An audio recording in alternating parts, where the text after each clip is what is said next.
Boa tarde a todos, muito obrigado. Depois destas tão primorosas apresentações e belas palavras, eu sinto agora mesmo que vou enganar este público tão amigo que aqui está e que vão passar de cavalo para burro, não é? Mas pronto, nas minhas palavras. Queria agradecer muito ao Rui Vaz Pinto e ao Ana Baes por estarem aqui, por me terem aceito vir aqui apresentar este livro. Muito obrigado a vocês que aqui estão para me ouvir. O Rui estava a falar há pouco da questão da editora e de me ter convidado, e o que é curioso é que nada disto tinha sido pensado. Ou seja, esta questão de eu estar... A última vez que eu publiquei um romance foi em 2011.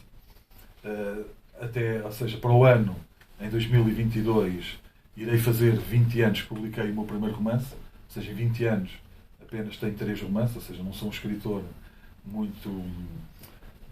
Profico. Sim, que não publico muito em termos de romance. Efetivamente porque fui fazendo outras coisas. E quando surgiu essa questão dessa data redonda para 2022, surgiu por acaso na altura em que o Rui faz o convite para juntar os contos. E achei a ideia interessante porquê? Porque as pessoas conhecem efetivamente dos romances, só que, como os contos foram sendo publicados entre 96 e 2017, em várias publicações, são publicações que algumas revistas já não existem, são de difícil acesso, outras foram publicações em antologias, inclusive uma delas foi um conto que escrevi e foi publicado em Espanha, ou seja, que as pessoas não conheciam, e então achei interessante publicar, reunir em livro, ou seja, fixar numa edição aqueles que eu considero os meus melhores contos. E com isso, marcar esses tais 20 anos, mas como se fosse uma dádiva que eu estaria a fazer aos leitores que me acompanham ao longo destas 2 décadas. Ou seja, olha, está aqui uma outra faceta do meu trabalho. Porquê? Porque o romance é efetivamente aquilo que eu gosto de escrever, é aquilo onde eu invisto o tempo da investigação, porque sou muito curioso e gosto de fazer essas pesquisas, mas os contos é aquele pequeno laboratório onde eu vou ensaiando questões formais, pequenas histórias. Quando estavas a falar das histórias que eu conto um pouco por todo o país, também decorre... Ou seja, como é que isto surge? Há pouco estávamos no almoço a falar.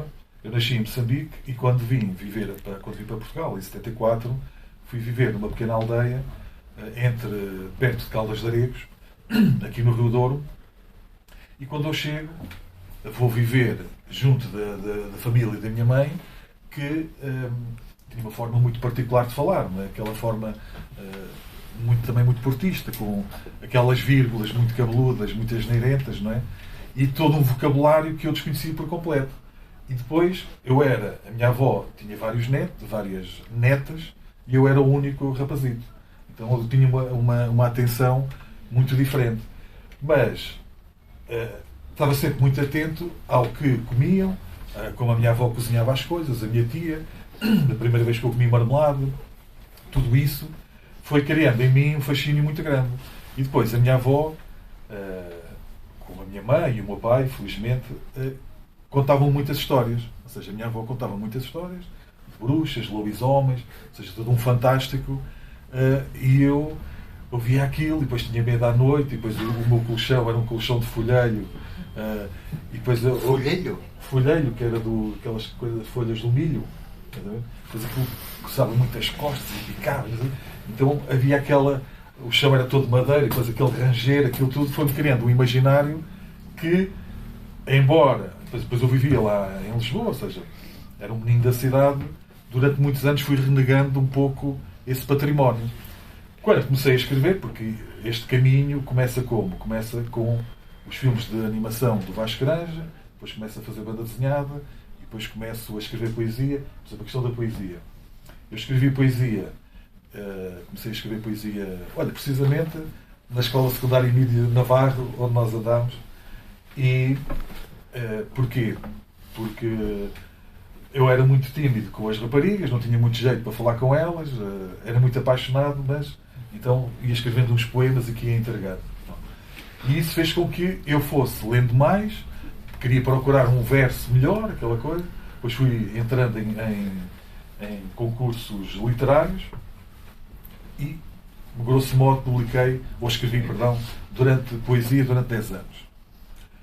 Em 2004 ganhei um prémio literário, que foi o Prémio Literário Afonso Lopes Vieira. Com o dinheiro do prémio fiz uma edição de autor e deixei de escrever poesia. Pronto. Arrumei essa questão, assim como tinha arrumado também a da banda desenhada. Ou seja, este caminho do burro, porque é que eu digo que o burro sou eu? Porque os contos, embora se passem em muitos locais de Portugal, também fruto dos vários convites que me foram dirigidos, quando estava a querer dar-lhe um título, porque geralmente o título de um livro é aquilo que, como se fosse um filho, ou seja, é aquilo que vai dar identidade ao projeto e com o qual vamos andando ao longo dos anos. No romance, a primeira coisa em que penso, ou seja, tinha a ideia do romance e é encontrar o título. Quando encontro o título, é isso que vai servir o chapéu para eu aguentar o tempo da escrita de um romance. Por exemplo, a Demanda de Dom Fuas foi 14 meses que eu demorei a escrever. Ou seja, 14 meses é um tempo em que temos que ter mesmo muita lenha, muito combustível para aguentar aquele projeto.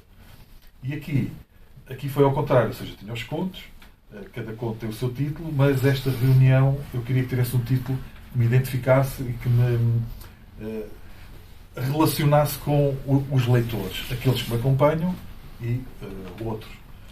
Então, eu fui escrevendo várias hipóteses de títulos, uns cerca de 30 títulos, e ainda não tinha encontrado aquilo que eu queria. Só numa conversa informal com um amigo é que estava a contar de uma lenda, ou seja, de uma prática que havia sobre o caminho do burro. E o que é o caminho do burro?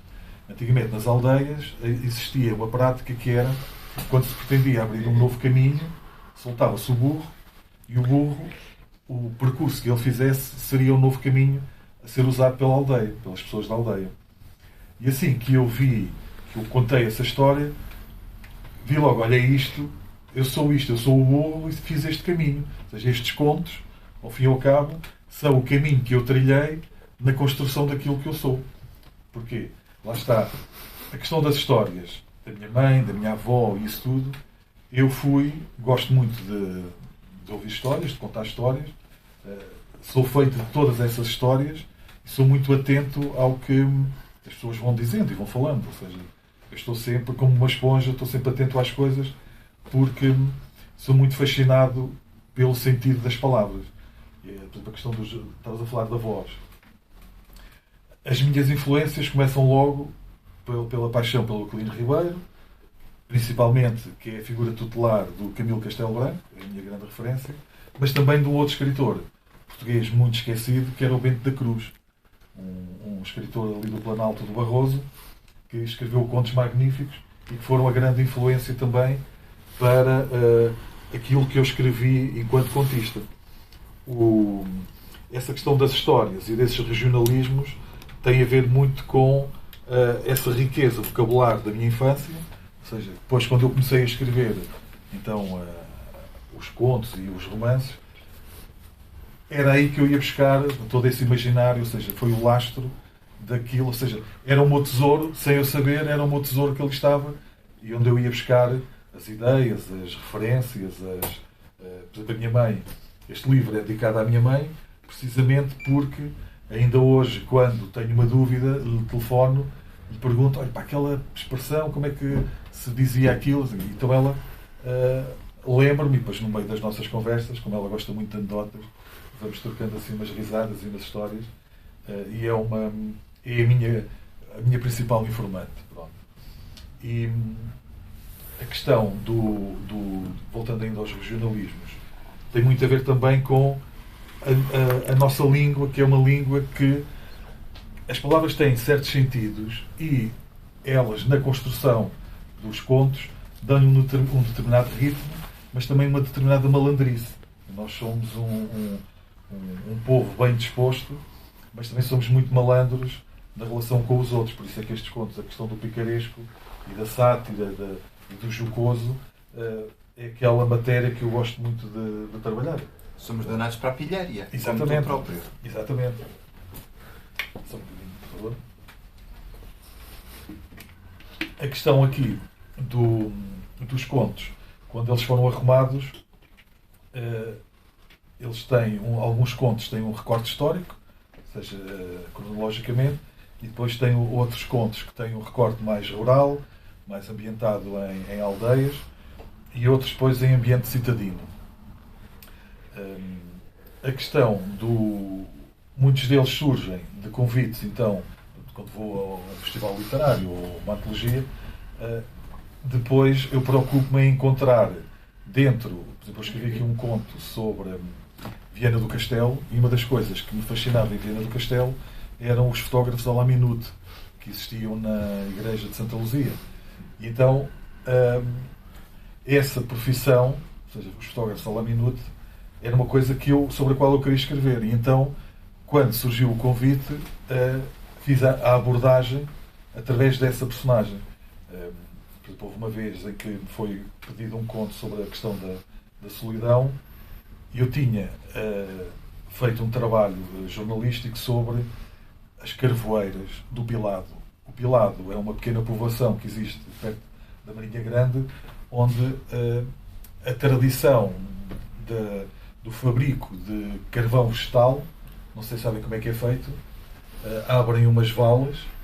É feito por senhoras, ou seja, são senhoras já com muita idade que ainda hoje produzem esse carvão vegetal. Então abrem uma vala e constroem uma espécie de um muro de pequenos ramos de pinheiro que colhem no Pinhal de Leiria. Graças a elas, por exemplo, o Pinhal de Leiria estava sempre limpo.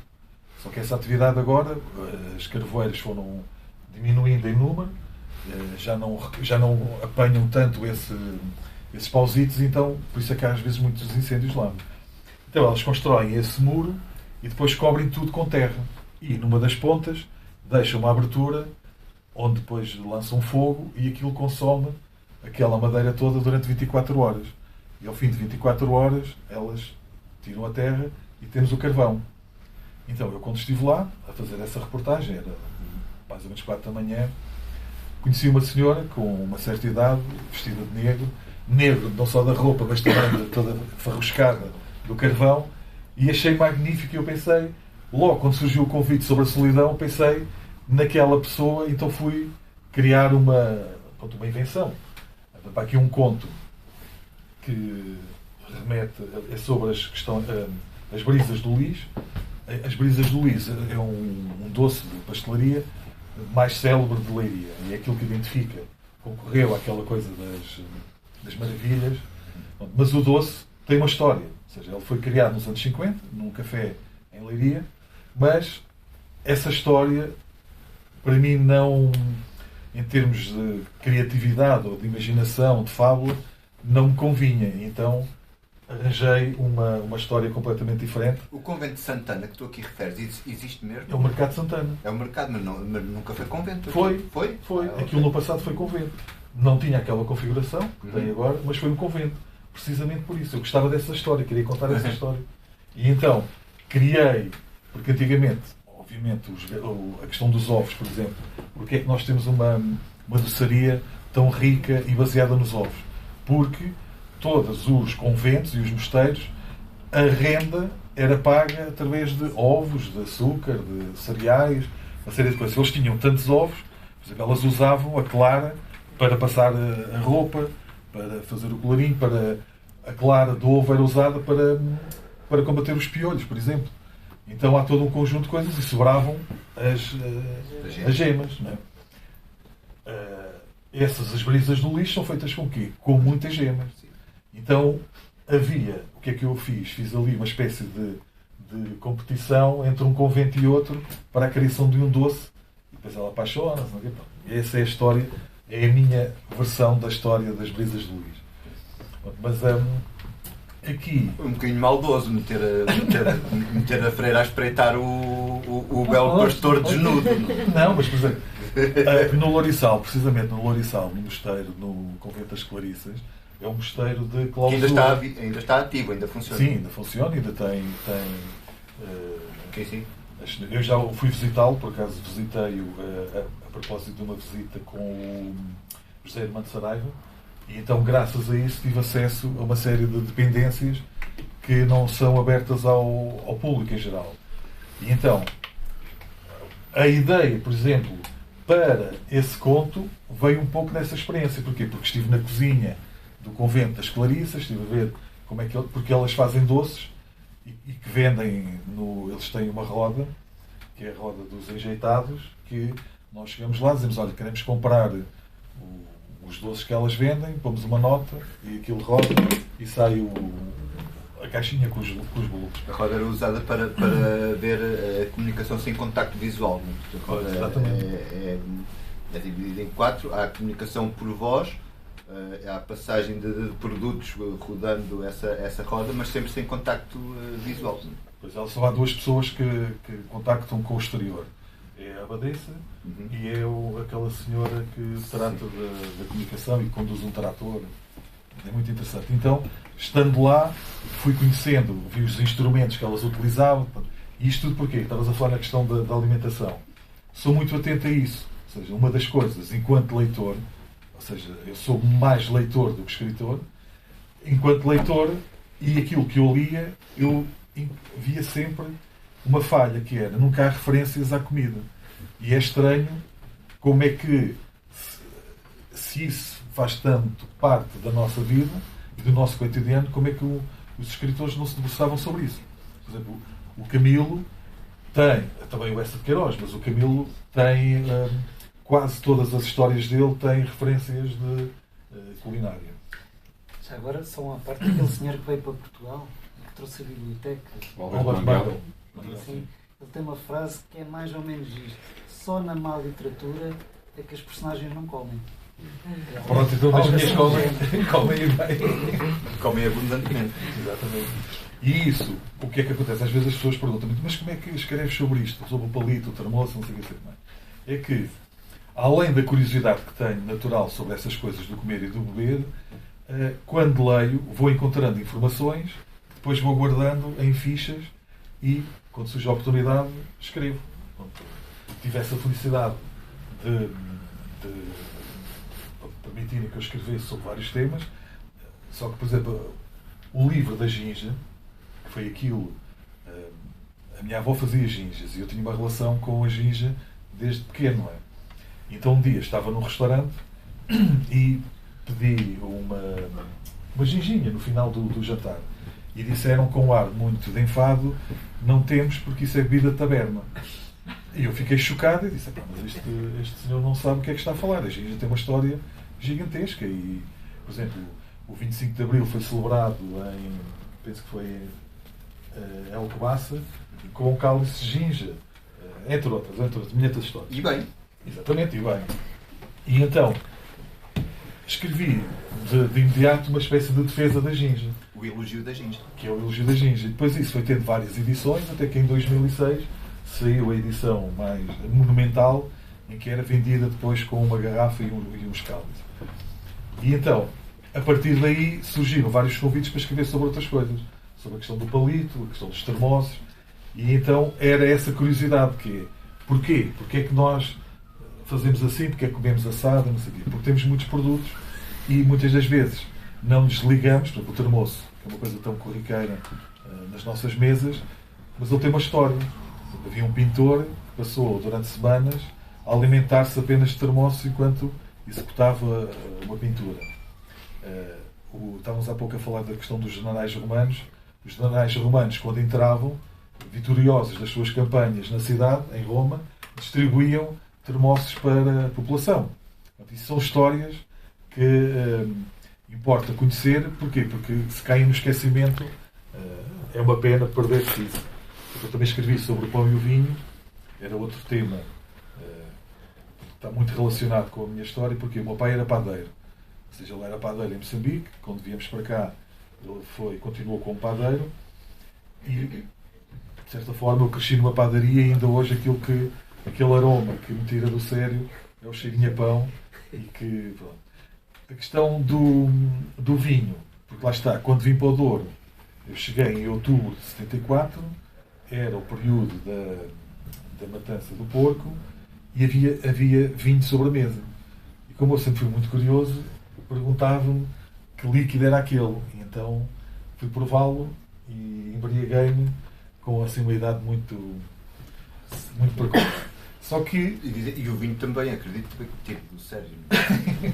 Só que isso fez com que depois participei em vindimas e uma série de práticas relacionadas com o vinho. E quando me convidaram para escrever um livro sobre a história do pão e do vinho, eu pensei, mas já está tudo tão escrito, o que é que eu posso acrescentar mais?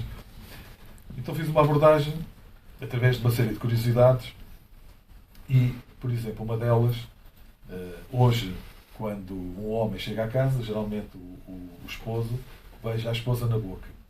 É uma prática corrente, normal. Mas isto tem uma origem. Qual é a origem? Entre os romanos, o consumo de vinho era proibido às mulheres. Então, quando o homem chegava à casa, beijava a mulher na boca, mas era para lhe cheirar se ela tinha dado a beber vinho. Porque era proibido. Por exemplo, há penso que era na Grécia, agora não tenho a certeza, ou era no Egito, havia uma árvore que era venerada pela cidade e então era regada com vinho, porque o vinho era a forma de lhe dar, digamos, substrato ao seu desenvolvimento.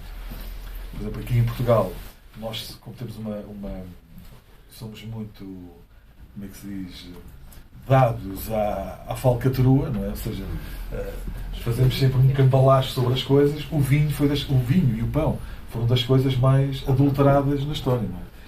A expressão do vinho batizado. Exatamente. E também se diz que até de uvas faz vinho. O vinho batizado porquê? Porque é aquele que leva água para... Exatamente. E então, a dada altura, a Junta Nacional do Vinho tinha uns fiscais que andavam pelo país para fiscalizar as adegas cooperativas. Mas o mais engraçado é que eles andavam, e isso é que foi a curiosidade, andavam armados.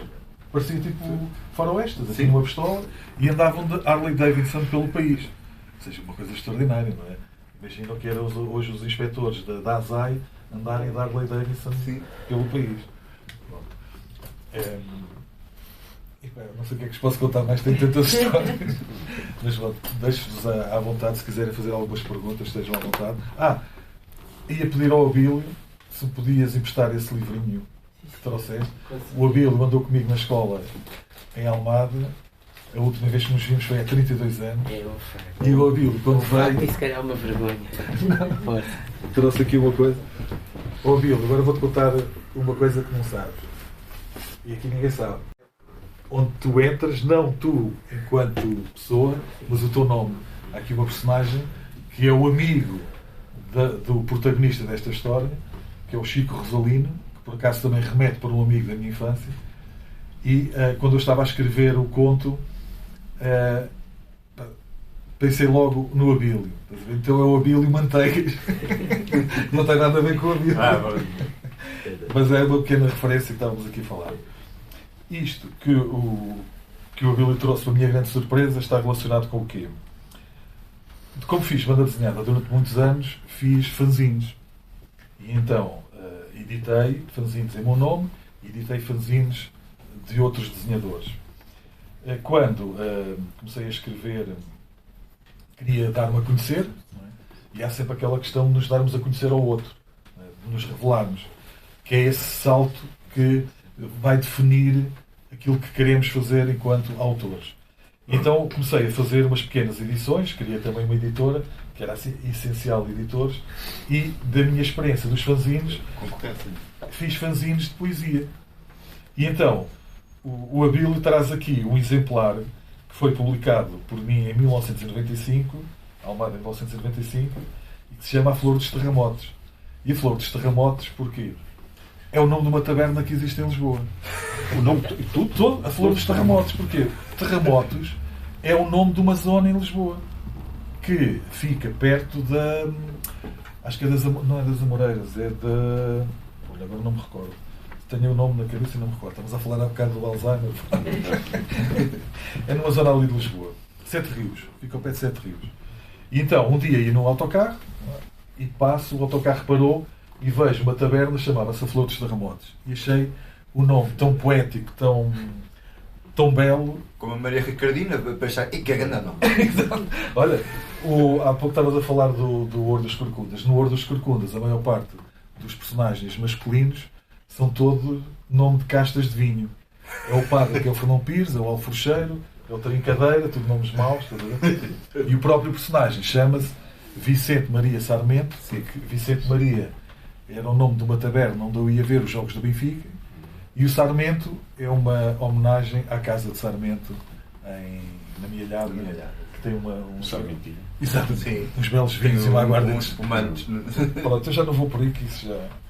E então, isto era esses tais fanzines de poesia que eu fiz, produzi uns quantos, e publiquei, penso que uns 20 títulos até 2000 e qualquer coisa, e depois, pronto, lá está, passei para a parte do romance e isso tudo, e então fui evoluindo por outros caminhos. A questão da poesia, efetivamente, não irei voltar de certo, porque também escrevia porque sofria de amores, e hoje felizmente já não sofro, e então não. Agora estar de barriguinha cheia a nível de amor. Felizmente. Se tiverem perguntas, estejam à vontade. E se tiverem palmas, podem também dar. Quando o senhor falou de Caldas de Aregos, é que eu sou de lá, sabe? Pronto. Eu sou de Caldas de Aregos. Eu vi, a terra da minha mãe é uma pequena aldeia que se chama Finzes. Não de Caldas de Aregos. Perto de Oliveira de Mesmo Douro. Caldas de Aregos. Caldas de Aregos, eu costumava lá ir àquele cafezinho junto ao rio, Sim. onde havia uma praia fluvial, Sim, aqui há uns é anos. verdade. Ao lado das Caldas. Sim, ali Sim, na sim. ponta. Eu só soube que ele tinha estado em Caldas de Aregos. Hoje eu sabia que ele tinha crescido também ali na zona do Douro, mas não sabia que era em Caldas de Aregos, porque por acaso eu e a minha mulher, a Carla, já lá fomos 3 vezes a Caldas de Aregos, que tinha lá um hotelzinho ao lado das Caldas, que era Sim. o Douro Parque Hotel, e já fomos 3 vezes e já estive nesse cafezinho que tu falavas. As Caldas de Aregos têm uma grande história.